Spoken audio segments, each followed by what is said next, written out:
Hello students. तो अपने जो टॉपिक डिस्कस कर रहे थे मोल अवधारणा, REET level 2, JET, NEET, IIT, ICAR, RPSC second grade, first grade, सब में ये इंपॉर्टेंट टॉपिक है मोल अवधारणा। तो प्रश्न कुछ दिए थे आपको सोल्व करने के लिए, उनके आंसर टैली करवा रहा हूँ। जिन्होंने कर लिए हैं वो अपने आंसर टैली करें, और जिन्होंने नहीं किए हैं तो वीडियो का जो लिंक है वो डिस्क्रिप्शन बॉक्स में दिया जा रहा है, तो वहाँ से पहले क्वेश्चन वीडियो देखें मोल अवधारणा से रिलेटेड, फिर उससे क्वेश्चन सोल्व करें आप लोग। निम्न में मूलों की संख्या ज्ञात कीजिए। निम्न में मूलों की संख्या ज्ञात कीजिए, तो मोल निकालने हैं। अपने मोल अवधारणा में संबंध पढ़ा था, एक मोल बराबर होता है अणुभार के, जो बराबर होता है आवोगाद्रो में आवोगाद्रो संख्या के बराबर अणुओं के, जो बराबर होता है एनटीपी पर 22.4 लीटर आयतन के। तो ये हमारा मोल अवधारणा का संबंध था। एक मोल बराबर होता है अणुभार के, बराबर होता है 6.023 × 10⁻23 अणुओं के, बराबर होता है 22.4 लीटर के। अब हमने मोल निकालने। 9 ग्राम जल, तो पहले तो अपने को जल का अणुभार पता होना चाहिए। ग्राम दिए तो अणुभार के बराबर ग्रामों में मात्रा होती है, जितना अणुभार होता है उतना ही ग्राम होते हैं एक मोल के अंदर। तो जल का अणुभार होता है 18, तो इसका मतलब 18 ग्राम में एक मोल है। 18 ग्राम में जल का अणुभार 18 ग्राम में एक मोल है, तो 9 ग्राम में आधा मोल हो जाएगा। तो इसका आंसर जिन्होंने किया है वो 0.5 मोल आएगा। उसके बाद 11 gram carbon dioxide, 11 gram carbon dioxide, तो कार्बन डाइऑक्साइड का अणुभार होता है 44, तो 44 ग्राम में एक मोल है। 44 ग्राम में एक मोल है, तो 11 ग्राम में 0.25 मोल हो जाएंगे। 44 ग्राम में एक मोल है, तो 11 ग्राम में उसका चौथा हिस्सा हो जाएगा, यानी 1/4 हो जाएगा, 0.25 मोल। फिर आता है 25.5 ग्राम अमोनिया। अमोनिया का जो अणुभार होता है वो 17, तो 17 ग्राम में एक मोल होता है। 17 ग्राम में एक मोल होता है, तो 25.5 ग्राम में 1.5 मोल हो जाएगा। 25.5 ग्राम के अंदर 1.5 मोल हो जाएगा।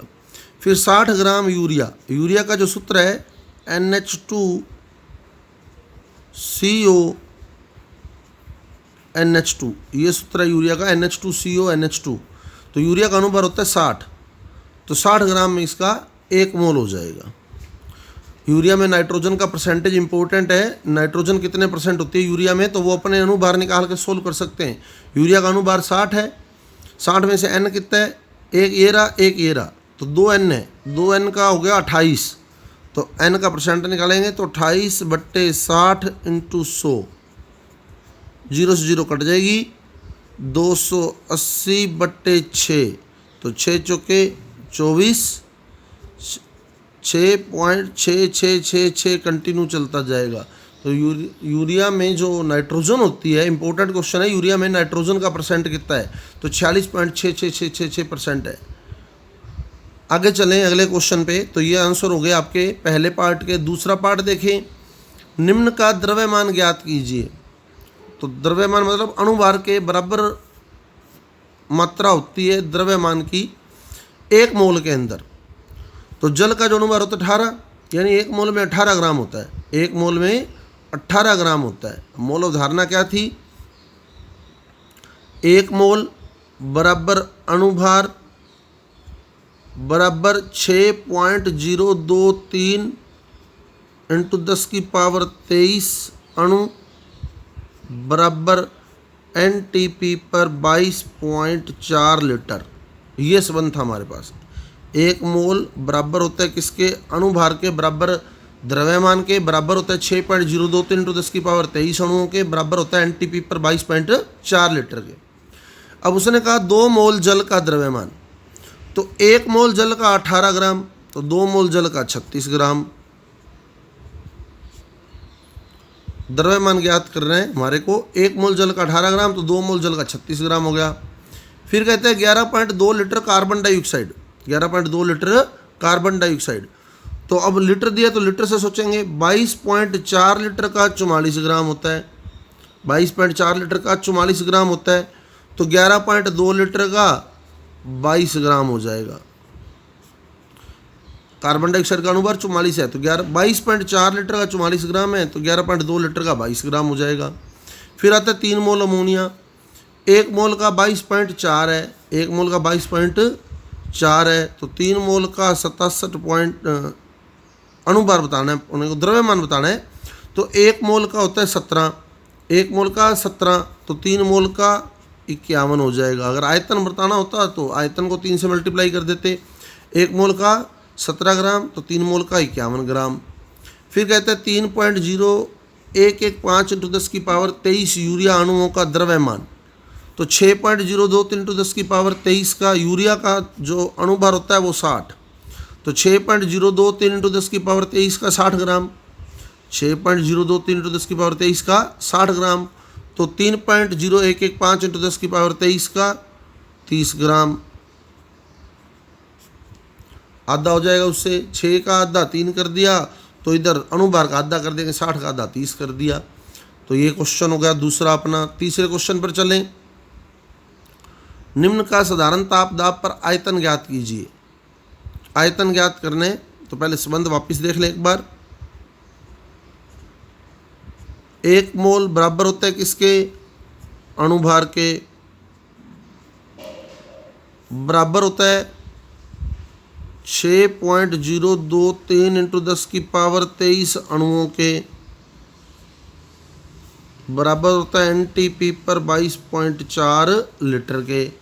अब अपने को आयतन वाला संबंध देखना, 22.4 लीटर वाला। तो 27 ग्राम जल, तो ग्राम दिया तो अणुभार में देखें तो जल का अणुभार होता है 18 ग्राम जल का 22.4 लीटर है।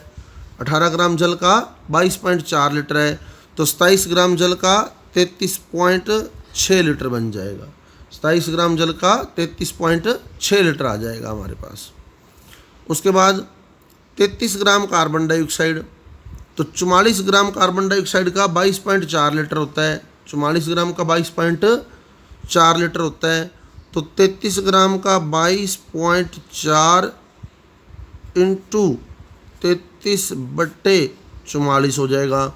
सोल्व कर ले, 22.4 इंटू 3/4 यानी 5.6 इंटू 3, तो ये आ गया आपके पास 8 और 16.8 लीटर आ जाएगा। 16.8 लीटर। 2 मोल अमोनिया का, 1 मोल अमोनिया का 22.4 लीटर है, तो 2 मोल का 44.8 लीटर हो जाएगा।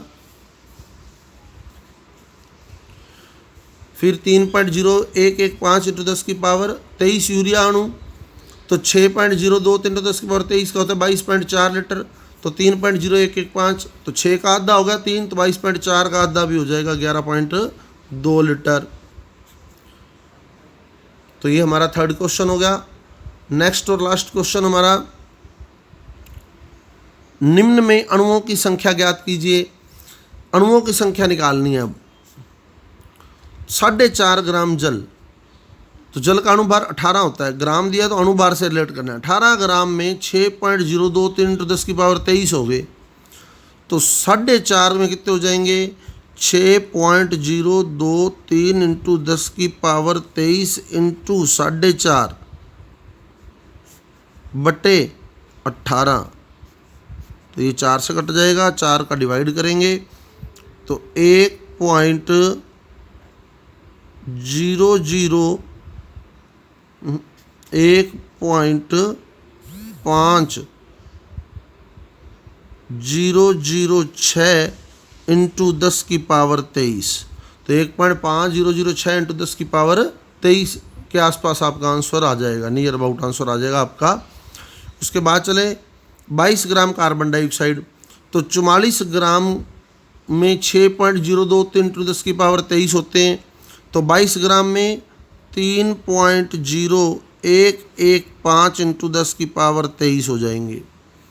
फिर आगे चले 2 मोल अमोनिया, तो 1 मोल में 6.023 होते हैं, तो 2 मोल में उसके डबल हो जाएंगे, तो 6.023 की जगह 12.046 इंटू 10 की पावर 23 आ जाएगा 2 मोल में। फिर 1.5 मोल यूरिया, 1 मोल का 6.023 है, तो 1.5 मोल का आप लोग सोल्व करोगे तो 1 मोल का कितना 6.023 इंटू 10 की पावर 23, तो 1.5 मोल का सोल्व करो तो इंटू 1.5 कर दोगे तो आपका आंसर आ जाएगा 9.0345 इंटू 10⁻⁻23। तो ये मोल अवधारणा से रिलेटेड क्वेश्चन जो आपको दिए हुए थे उनके आंसर बता दिए मैंने। अब एक छोटा सा टॉपिक इसमें और क्लियर कर देता हूँ आपको कि और क्या पूछता है मोल अवधारणा के अंदर, और क्वेश्चन को कैसे मॉडिफाई करता है मोल अवधारणा के अंदर। मोल अवधारणा में वो आगे थोड़ा सा मॉडिफाई और करता है इसको, वो कैसे करता है वो समझे अपने। तो मोल अवधारणा आपने पढ़ी थी,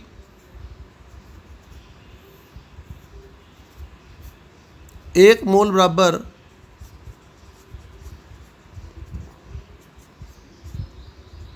अणुभार के बराबर द्रव्यमान बराबर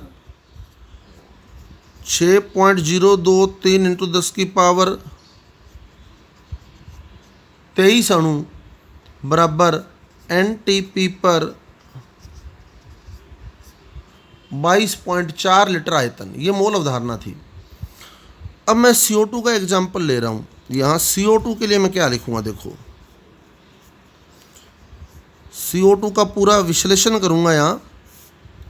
तो CO2 का एक मोल बराबर 44 ग्राम, CO2 का अणुभार 44 होता है, बराबर 6.023 इंटू 10⁻23 अणु बराबर NTP पर 22.4 लीटर आयतन। अब CO2 का आगे विश्लेषण और करेंगे। इसमें कार्बन कितने हैं, 1 मोल। कार्बन जो है इसमें 1 मोल है, लेकिन ऑक्सीजन कितने हैं, 2 मोल है। ऑक्सीजन इसमें 2 मोल है, CO2। तो CO2 में कार्बन का अगर मैं विश्लेषण करूं तो कार्बन जो है वो इसमें 1 मोल है। ये CO2 का ही विश्लेषण चल रहा है। CO2 खुद 1 मोल ली तो इसमें कार्बन 1 मोल है, तो 1 मोल बराबर 12 ग्राम, कार्बन के 12 ग्राम बराबर 6.023 इंटू 10⁻23 अणु बराबर NTP पर 22.4 लीटर। क्योंकि ये तो फिक्स ही रहना है, 1 मोल ये तो चेंज होना ही नहीं। 1 मोल के अंदर तो इतना ही रहना है। 2 मोल होंगे तो डबल हो जाएगा, 3 मोल होंगे तो ट्रिपल हो जाएगा। लेकिन ये चेंज हो गया भाई, 44 ग्राम में कार्बन कितना है, 12 ग्राम है। क्लियर। अब इसमें ऑक्सीजन का विश्लेषण करूं तो ऑक्सीजन के कितने मोल हैं, ऑक्सीजन के 2 मोल परमाणु हैं। ये अणु की जगह परमाणु आएगा यहाँ। अब ये अणु नहीं है, कार्बन का परमाणु है। अब ऑक्सीजन के 2 मोल परमाणु बन गए, ये परमाणु है, 2 मोल परमाणु बराबर 1 मोल में ऑक्सीजन का 1 मोल होता है तो 16 ग्राम, तो 2 मोल है तो 32 ग्राम। तो ये 32 12 44 यूं बना है। क्लियर। बराबर 6.023 1 मोल में होता है, इसके 2 मोल है तो डबल हो जाएगा 12.046 इंटू 10⁻23 परमाणु, और 1 मोल के अंदर 22.4 लीटर होता है, तो 2 मोल में 44.8 लीटर हो जाएगा। तो ये संबंध बन गया अपने पास। अब क्वेश्चन को कैसे मॉडिफाई करता है वो यूं दे देता है, CO2 के 22 ग्राम में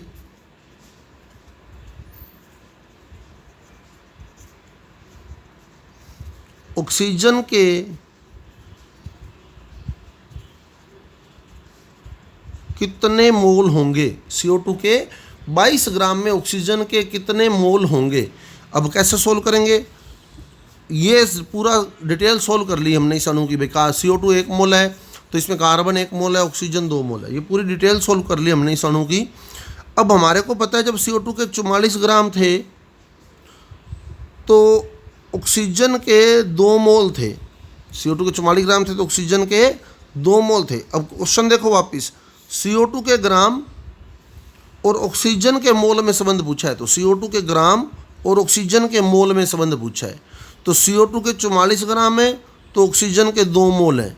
तो CO2 के अगर 44 ग्राम है तो ऑक्सीजन के 2 मोल हैं। CO2 का अगर 1 ग्राम होता तो ऑक्सीजन के 2/44 मोल होते। अब CO2 के 22 ग्राम है तो 2/44 × 22 यानी ऑक्सीजन का 1 मोल हो जाएगा। बाकी डायरेक्ट ही दिख रहा है कि 1 मोल ही आएगा, क्योंकि 44 ग्राम में 2 मोल होते हैं तो 22 ग्राम में 1 मोल हो गया। क्लियर। और देखो कैसे मॉडिफाई करेगा इसको। CO2 के 22 ग्राम में, CO2 के 22 ग्राम में कार्बन परमाणु का NTP पर आयतन कितना होगा। CO2 के 22 ग्राम में कार्बन परमाणु का NTP पर आयतन कितना होगा। तो CO2 के 44 ग्राम में 22.4 लीटर आयतन है कार्बन का, तो 44 ग्राम में 22.4 लीटर, 22 ग्राम में 11.2 हो जाएगा। ऐसे ही और कोरिलेट करेगा। कार्बन डाइऑक्साइड के CO2 के आधे मोल में, CO2 के आधे मोल में ऑक्सीजन परमाणु का कितना द्रव्यमान समाहित होगा। तो वो रिलेशन हमारे को ध्यान रखना है। मोल किसके दे रहा है, CO2 के। पूछ क्या रहा है, ऑक्सीजन परमाणु का द्रव्यमान। तो मोल और ऑक्सीजन परमाणु का द्रव्यमान में संबंध निकालो भाई। CO2 के आधे मोल में ऑक्सीजन परमाणु का कितना द्रव्यमान समाहित होगा। तो CO2 का अगर 1 मोल है तो ऑक्सीजन परमाणु का 32 ग्राम है। तो CO2 का अगर आधा मोल हो जाएगा तो ऑक्सीजन परमाणु का 16 ग्राम हो जाएगा। तो इस तरह से क्वेश्चन जो है वो कोरिलेट करेगा एक अणु के अंदर कौन कौन से परमाणु हैं उनसे। तो पहले आप उनकी डिटेल लिख लें, उसके बाद आपको आराम से समझ आ जाएगा कि क्वेश्चन में क्या पूछा जा रहा है। तो ये मोल अवधारणा थी। उम्मीद करता हूँ आपको समझ आया होगा। तो कृपया मेरे वीडियो को ज़्यादा से ज़्यादा शेयर करें और मेरे चैनल को सब्सक्राइब करें। तो कल हम नए टॉपिक के साथ जुड़ेंगे। Thank you.